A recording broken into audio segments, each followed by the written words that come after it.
दोस्तों, एक जगह एक लोभी और निर्दय शिकारी रहता था। पंछियों को मारकर खाना ही उसका काम था। इस भयंकर काम के कारण उसके परिजनों ने भी उसका त्याग कर दिया था। तब से वह अकेला ही हाथ में जाल और लाठी लेकर जंगलों में पंछियों के शिकार के लिए घूमा करता था। एक दिन उसके जाल में एक कबूतरी फंस गई। उसे लेकर जब वह अपनी कुटिया की ओर चला तो आकाश बादलों से गिर गए, वर्षा होने लगी। सर्दी से ठिठुर कर शिकारी आश्रय की खोज करने लगा। थोड़ी दूर पर एक पीपल का वृक्ष था। उसके खोल में घुसते ही उसने कहा, यहाँ जो भी रहता है मैं उसकी शरण चाहता हूँ। इस समय मेरी सहायता करेगा, उसका जन्म भर रेडी रहूंगा। उस खोल में वही कबूतर रहता था जिसकी पत्नी को शिकारी ने जाल में फंसाया था। कबूतर उस समय पत्नी के वियोग से दुखी होकर विलाप कर रहा था।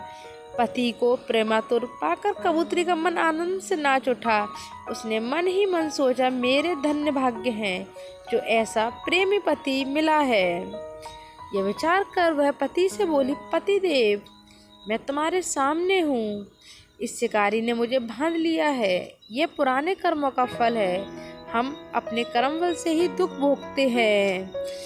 मेरे बंधन की चिंता छोड़कर तुम इस समय अपने शरणागत अतिथि की सेवा करो। पत्नी की बात सुनकर कबूतर ने शिकारी से कहा, चिंता न करो शिकारी, इस घर को भी अपना ही जानो। कहो, तुम्हारी मैं क्या सेवा कर सकता हूँ।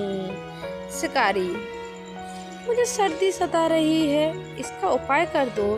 कबूतर ने लकड़ियां इकट्ठी करके जला दी और कहा, तुम आग सेक कर सर्दी दूर कर लो।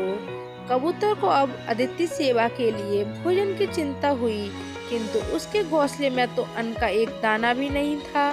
बहुत सोचने के बाद उसने अपने शरीर से ही शिकारी की भूख मिटाने का विचार किया।